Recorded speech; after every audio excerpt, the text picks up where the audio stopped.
और बोधिसत्व भी समझने जैसा शब्द है।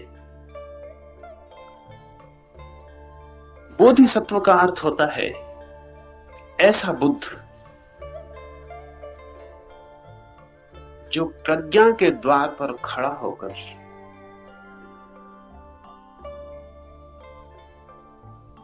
जगत की तरफ मुंह फेर लेता है।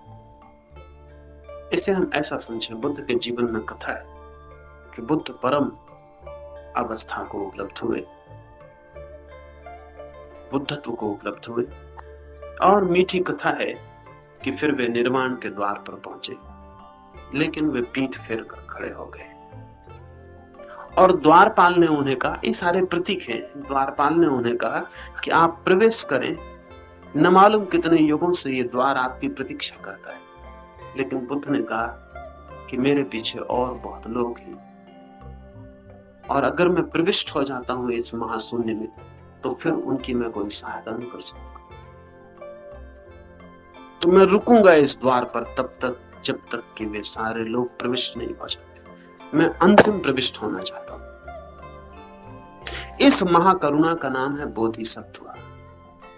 बोधिसत्व का अर्थ है जो बुद्ध हो गया लेकिन फिर भी अभी लीन नहीं हो रहा करुणा के कारण। जगत के प्रति हमारे दो संबंध हो सकते हैं, वासना का और करुणा का। वासना का हम सबका संबंध है। हम जगत में इसलिए हैं कि हम जगत से कुछ चाहते हैं। कोई बुद्ध इसलिए भी जगत में हो सकता है कि जगत को कुछ देना चाहता है। उस देने चाहने की जो करुणा है वो व्यक्ति को बोधिसत्व बना दे। तो बुद्ध परंपरा में दो हिस्से हैं, हीनयान और महायान। हीनयान मानता है कि बुद्ध लीन हो गए महानिर्वाण। महायान मानता है कि बुद्ध रुक गए और यान बन गए, नाव बन गए, कि जब तक पूरे संसार को खे के उस पार न कर दें, माछी बन गए, तब तक स्वयं उस पार न उतरेंगे। आते रहेंगे इस किनारे अपनी नाव को लेकर, भरते रहेंगे लोगों को, भेजते रहेंगे उस पार, लेकिन खुद न उतरेंगे, क्योंकि एक बार उस तरफ उतर जाने पर इस तरफ आने का कोई उपाय नहीं। एक बार उस तरफ उतर जाने पर खो जाना हो जाता। इस महाकरुणा से तो महायान तो कहता है कि बुद्धत्व से भी बड़ी बात है बोधिसत्वता, क्योंकि उस किनारे जाके खो जाना तो स्वाभाविक है। इस जगत में वासना के कारण होना स्वाभाविक है, उस जगत में उतर के खो जाना आनंद में स्वाभाविक है। लेकिन उस जगत के आनंद को छोड़कर, खो जाने के आनंद को छोड़कर, जो इस जगत के किनारे अपनी नाव लेकर आ गया, यह अति दुस्तर है, अति कठिन। इसलिए बुद्धत्व से भी बड़ा बोधिसत्व है। यह बिल्कुल स्वाभाविक है कि उस महालोक में जाके लीन होना चाहे कोई, क्योंकि उससे बड़ा कोई सुख नहीं। बुद्ध ने कहा महासुख। उस महासुख से अपने को कोई रोके अब और उस जगत की तरफ आए, ऐसा जैसे कि आप कारागृह से छूट गए, मुक्त हो गए, खुले आकाश में, टूट गई जंजीरें, बंधन छूट गए, और फिर भी उस कारागृह में जिन्हें आप छोड़ आए हैं उनके कारण आप फिर चोरी करके उस कारागृह में पहुंच जाएं, उन्हें भी छूटने का मार्ग बता सके।